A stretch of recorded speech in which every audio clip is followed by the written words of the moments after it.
Now that we know how to write linear equations, we can go about graphing them. So referring to the linear relationship between the time hired and the cost of the bike from the previous question. So this equation, C equals 5t plus 15t.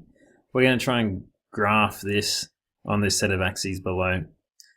You'll note that I've put the time on the horizontal axis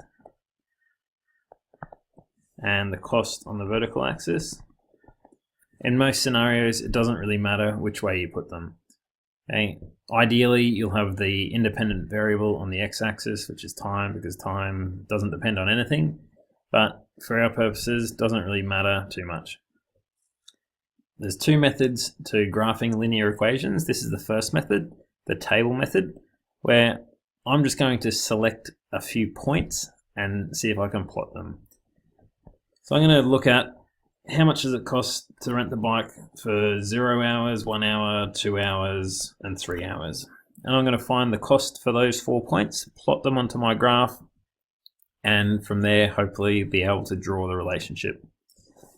To find the cost for this first section, I'm going to substitute in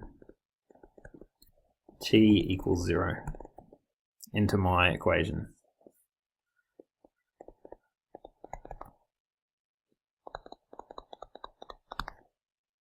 Wherever I see t, I'm going to write 0. 5 times 0 plus 15. The cost is $15 for hiring it for 0 hours. I'll put my 15 in here. And then I'll do the same thing for t equals 1, t equals 2, and t equals 3. You should be able to do that yourself. I've done that. Now that I've got 4 points, I'm going to plot them on my graph at the bottom. Time 0 costs 15. Mark the point. Time 1 costs 20, mark the point. Time 2 costs 25, mark the point. Time 3 costs 30, mark the point. And these 4 dots seem to be in a straight line, which is what we expect because it's a linear relationship. And I'm now going to draw a line between these. I'll get my ruler out and carefully draw a line that goes between all these points. And I'll keep extending it out into the future as well. On top of this equation, I'm going to write on top of the line, I'm going to write the equation. I'll write c equals 5t plus 15, so that I know that it's referring to that line. In the future, we'll have many lines on the one graph. We'll need to know which one's which. I'll also put an arrow on the end of it to indicate that it would continue up in that direction. The good thing about the graph is that if I want to find the answer to one of these questions at the bottom, I don't need to substitute into the equation. I'll be able to simply read off the graph. These are the same 2 questions as in the previous lesson. How much would it cost to hire the bike for 4 hours? All I need to do is find where the 4 hours is, read up off the graph, and it'll indicate to me that it'll cost $35. And I could write that down here.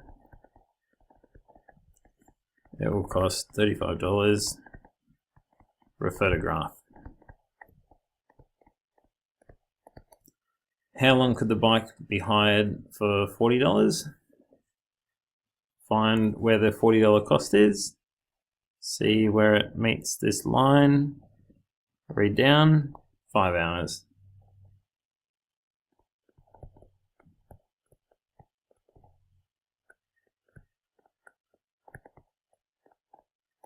And again, refer to graph. The only problem with this approach is if I asked how long could I hire the bike for $21.50, it'd be very difficult for you in between this 20 and 25 to accurately find where $21.50 is. And then when you tried to read it off here, you'd have to do a lot of work to actually find how many hours this is between 1 and 2. It would actually take you more work than it would be to just substitute in c equals 21. So this method is called the table method, or the number of points method, where we've literally made a table and just selected a few values of t, values of one of the variables, and plotted a series of points. There is an alternative method of graphing these linear equations, which is called the Intercepts method, which for most of our purposes will be the more useful method. One of the reasons why we really want to be graphing these linear equations is to show all possible combinations of two variables. What does that mean? Probably best illustrated by way of example. At the cinema, a can of Coke costs $2, whereas a packet of chips costs $1. What are all the possible combinations that a family could buy with $10? You'd be thinking straight away, if you're a person that liked cans of Coke, you'd say they could buy 5 cans of Coke. Or if you're a person that liked packets of chips, you'd think, oh, I can get 10 packets of chips. And then you think, well, in between, there's a few combinations as well. Being able to graph linear equations will help us show all of those possibilities. Since we're starting a new relationship, we'll need to identify the new variables. We've got the number of packets of chips and the number of cans of Coke. I'm going to let C be the number of packets of chips.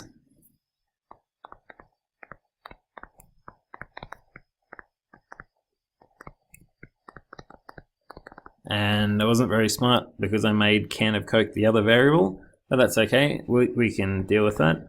Let K be the number of cans of Coke.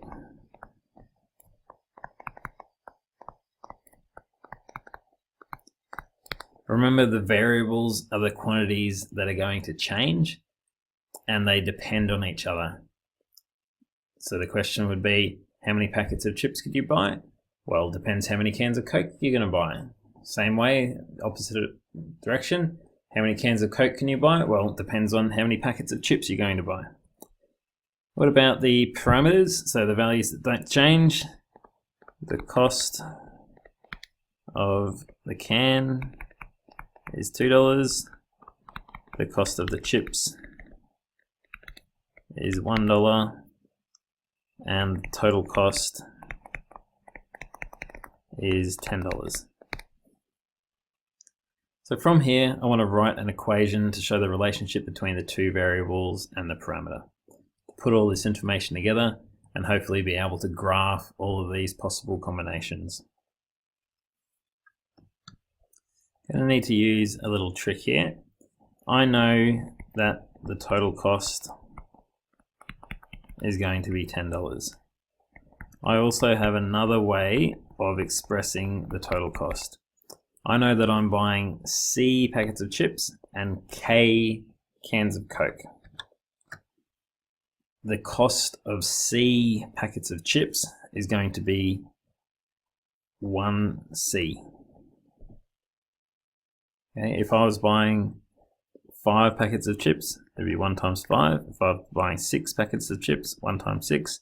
If I want to buy C packets of chips, it's 1 times C. And remember, when I have numbers and letters together, I don't need to write that line in between. So I've bought my C packets of chips. I also need K cans of Coke. They're $2 each. So it'll also cost me $2 times K, which is the number of cans of Coke I'm buying. So this is very common. Total cost is $10, and same as this expression, which is the total cost of buying C packets of chips and K cans of Coke. What I'm now going to do is combine these two together, and I have the relationship that C plus 2K, remember I don't need to write the 1 in front, equals 10. Okay, and that'll be my relationship between the two variables, that C plus 2K must equal 10. I want to have a look at what that relationship looks like graphically. I've got 2 ways of graphing this. I can use the table method. Table method means I'll use the variables C and K in a table, and I'll just choose a few values which I'll investigate. So since I'm not creative, I'll just use the same few numbers as last time, and I'll substitute in values of C to find what I'd get for K. So remember, my equation is C plus 2K equals 10. In this first slot, I'm going to sub in C equals 0 into my equation. So instead of writing C, I'm writing 0. 0 plus 2K equals 10. 2K equals 10. K equals 10 on 2. K equals 5. I got my first point. Into this next slot, I'm going to be subbing in C equals 1. Wherever I see C, I'm writing 1. 1 plus 2K equals 10. 2K equals 9. So K equals 9 divided by 2. K is 4.5. I'll mark a 4.5 in here. So you can go ahead and do that for the other two C values as well, and mark them in your table. Once we've completed the table, in our graph down the bottom with C and K as our two axes, again, it doesn't matter which way we put the axes, we'll go ahead and plot the points. I've completed my table, now I'm going to plot the points. Sometimes the most difficult part is deciding on how we'll space out these axes. I know my K value, the biggest one I have is 5 and it's decreasing, so I know up here I'm hoping to have 5 up here somewhere. For my C values, I've gone from 0 to 3, so I better make sure I go at least from 0 to 3 and maybe have some more room just in case I don't know what's going on there. Okay, have a go at doing that. This is what my points look like, and again I'll get my ruler and draw a line between them. Okay, this tells me a fair bit about the relationship between the two variables. I know that I could possibly buy, say, 2 packets of chips and 4 cans of Coke, or I could buy 0 packets of chips and 5 cans of Coke. But it doesn't show me what's happening down if I'm just buying packets of chips, because I'm not really sure where it's going. I can't really plan my axes. A better way to do this and graph this sort of relationship is using the Intercepts method, which you'll predominantly be using in this course. My Intercepts method, using the same equation, C plus 2K equals 10, uses the fact that if I have a set of axes with a C axis and a K axis, I know the point on the C axis is the C axis intercept. And the thing I know about it is that its coordinates would be something 0. Okay, I know that the K value equals 0. And I know on the same side, on the other axis, at the K axis intercept, I know that the C value equals 0. So we're going to be exploiting that fact in using the Intercepts method. So to use the Intercepts method, I'm finding two things. I'm first finding the C axis intercept, which I know occurs at K equals 0. It occurs when the other variable is 0. I'm going to substitute in K equals 0 into here. C plus 2 times 0 equals 10. C equals 10. So my C-axis intercept, CK, will be 10, 0.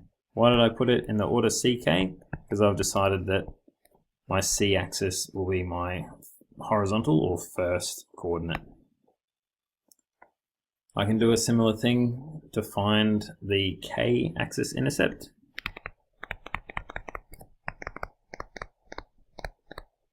I know that this will occur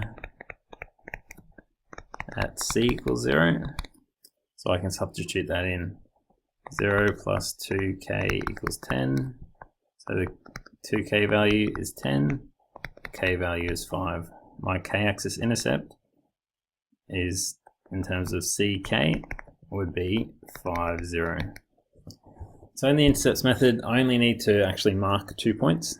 Once I've found those two intercepts, I can go ahead and mark them both on the axes. I know this is C, I know this is K. All I need to do is find where I'm going to put 10. Correction, find where I'm going to put 10 over here somewhere and where I'm going to put 5 up here, and I can make that relationship. No, I made a little error there, had the points the wrong way around. I fixed it now. So here are my 2 points, 0, 5 and 10, 0, marked on the grid. Then I can join these two lines together with a straight line. Make sure I've got arrows on the end of the lines and on all of the axes. And this is my relationship, C plus 2K equals 10. So this line shows me all the possible combinations of chips and Coke that I could possibly buy. All of these points along here. The ones in between probably don't make too much sense because we can't buy fractions of chips or fractions of Coke, but all of these points show me all the possible combinations. This is 4 packets of chips, 3 cans of Coke, 2 packets of chips, 4 cans of Coke, etc. A really useful way of showing the relationship between two variables, and in this case, showing all the possible combinations that that you can make with a given set of parameters. Okay, so in revision, we do have the table method that we can use, but generally we're going to be using this intercepts method, where to find where the axis intercepts are, we set the other variable to 0. Go ahead and have a go at these problems, and good luck.